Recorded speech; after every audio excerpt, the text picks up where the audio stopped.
I'm Mandy Roeing. I live in Downs. I graduated from the University of North Carolina with a BFA in studio art, and I work in soft pastels. Really excited to work with Kathy Inberg on this.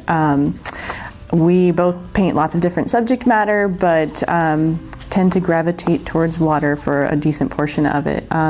So it's kind of fun to see just the different reasons that we are drawn to the water. And I think everyone is to some extent. So it'll be fun to see how viewers connect with the work. And for my part, I really enjoy being at the beach and the ocean, just the emotions that gives me. And I hope I'm capturing that to share with viewers. So I work in soft pastel. I use a paper called UArt primarily. I do have a couple other surfaces that I work on, but it's basically an archival sanded surface. And the grit, the tooth of the paper is what holds the pastel pigment on there. And so pastel is all about layering. So you kind of start out, much like with wet media, what is the expression? Fat over lean. So it's the same kind of way with soft pastels. There's a varying in hardness and softness among soft pastels. So you start with the harder ones.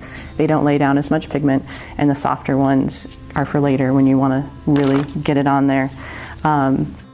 And so it's all about building up the color on the surface. It's not like with painting in acrylics where you're mixing it here and then you're putting it on the surface. You're doing all your color mixing right there on the surface, and then it's just, if you use one type of pressure, it will actually blend the pigments together. If you use a lighter pressure, it might just glaze over the top and let those previous layers show through. So it's just a fun process of back and forth. You put one color on and maybe I got a little too much, you might go back for the other until you achieve what you're looking for. You asked why pastel. I'm attracted to pastel because it's just more intuitive for me. I've always really enjoyed drawing and the immediacy of working right on the surface. So for me, with wet paint, it's, mixing and then putting on with a brush, and the brush just kind of feels like it's in the way for me. I just really like the immediacy of working right on the surface. And pastel is almost pure pigment. It's the same pigment that you'd find in other paint. It's just, instead of so much binder to make it wet, it's just enough to roll it into a stick. So you really can't beat its color power because of that reason.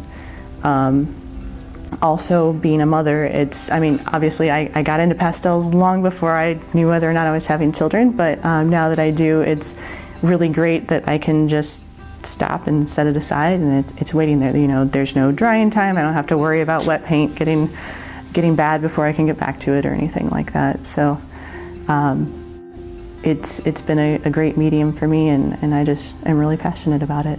Well, I lived in North Carolina for about 14 years, so we went to the Outer Banks quite frequently, and the last couple of trips to the beach have been in Florida, like Cocoa Beach area, visiting some extended family, and it's just such a great experience, and really surrounds your senses.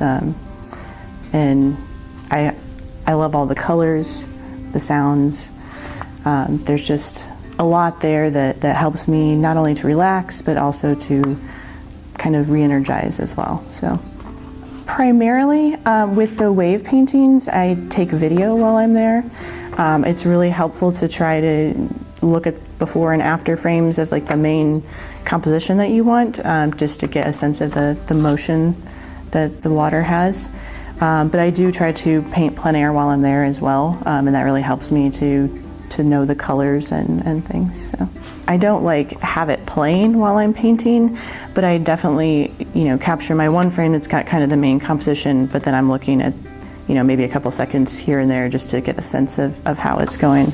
I have tried plein air painting the actual waves as they're coming in, and that is difficult because you kind of have to find a similar style of wave so that the color and the lighting is the same to be able to make the right marks. And that's a complicated process, but it does teach you a lot. So yeah.